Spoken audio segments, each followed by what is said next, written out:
I've had this Faultless iron cleaner for over a year now, and I still haven't taken it out of the packaging. I'm a little nervous about using it. I don't know why. The instructions seem easy. I think I'm leery of doing something wrong and making a mess. But today it's finally time to stop putting it off, because last week I stained one of my Riley Blake block challenge blocks, and I don't want that to happen again this week. According to the instructions, I need a 100% cotton towel. It cannot be synthetic. My iron should be set to high or 400 degrees Fahrenheit. Mine's not that specific. And there should be absolutely no water in the tank. It also says there might be some smoke, which I am not looking forward to.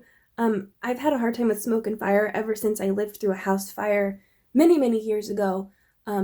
So as a precaution, I'm going to open my window. It's not ideal because it's like 15 degrees outside, but better safe than sorry. My iron is hot. I have my cloth spread out over my ironing board, not my wool pressing mat, because I don't want to risk getting any chemicals in it. So I think I have everything ready and I can get started. And the directions are really easy. It just says to apply 2 inches of the cleaner onto the towel and then to rub the iron over the towel in a circular motion. Looks gross. Okay. Here we go.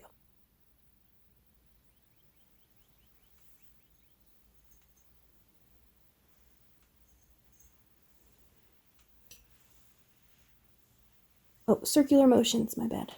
I am seeing a little bit of smoke, too. I don't know if you can see it on camera.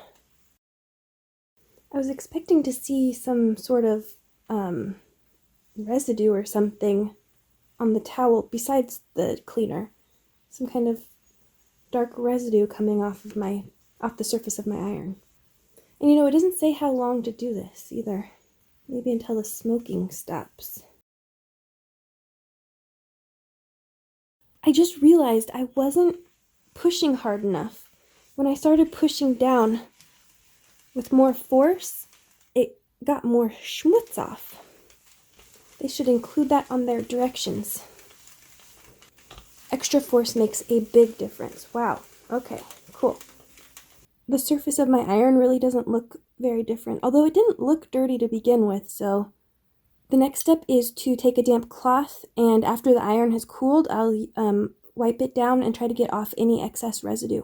And now the rest of my blocks should be safe from stains. Here's a closer look at the rag after I've finished cleaning. I would say, so far, I would definitely recommend this product. I had no idea I had this amount of grime built up on my iron, so I'm really glad to get that off. And hopefully my future blocks will be safe from stains for a very long time. But luckily, I still have a bunch of this left, so all in all, I think this was a good purchase, and I wish I had started using it sooner, frankly, because then I wouldn't have that stained block right now.